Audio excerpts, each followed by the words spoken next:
In Singapore, he's an advisor to the Vatican on interreligious dialogue. He says the pontiff's legacy and funeral is not only for the powerful, but very much so also for the forgotten.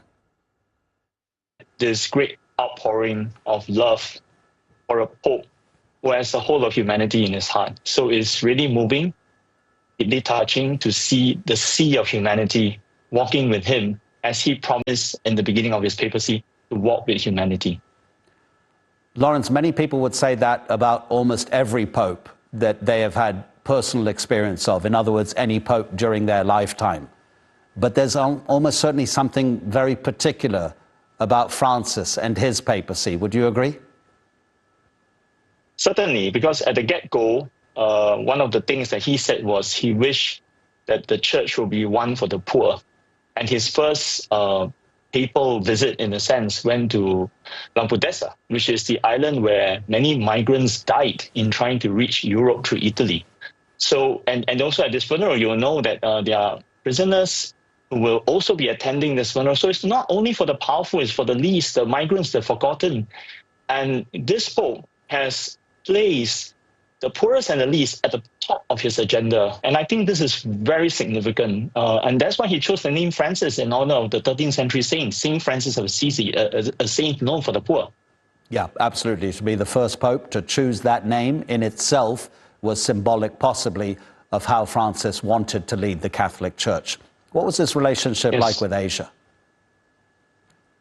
Well, during his papacy, he also shared that when he was a young Jesuit, he very much wanted to be sent to Asia, but due to his health, he was never sent. So when he became Pope, he made many trips to Asia, and one of his last papal trips was to Singapore, Indonesia, Timor-Leste, where millions met him, and he felt inspired and invigorated by that trip. And then if you look at the conclave that is about to happen, during Pope Francis's term as Pope, he has almost brought about an increased Asianization of the cardinals.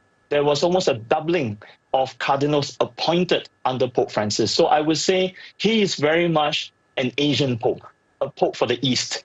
And many of us here who are Catholics and non-Catholics will miss him, have embraced him as our own. We were speaking to a priest an hour or so ago who was going to the funeral, Lawrence, and he said because Francis was from South America, because he was from Argentina, obviously he was conditioned by his own domestic culture. And I don't suppose Catholics particularly worry about who the next pope will be, because they will be the leader of the church and the religion, and not the leader of a culture itself. But is it time, possibly, for a non-white European pope, in other words, from Asia or from Africa?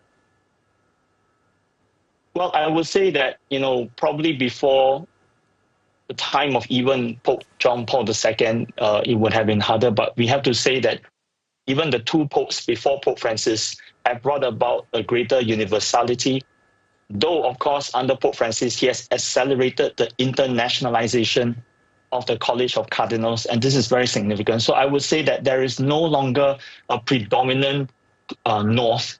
There is a very strong representation from the global South. And if you are asking that, since we already have a Pope from the Southern Hemisphere, is it also possible for the new Pope to come from Africa and Asia? Well, it's hard to tell, because it is also said that this conclave will be very hard to tell simply because of the internationality and the universality that Pope Francis has put in place in terms of his choices as cardinal. Many cardinals came from cities that you would never imagine that a cardinal would come from that particular place, but it was his desire to make it international. As you were listening to that interview that I did earlier with Lawrence Chong, you could see the wide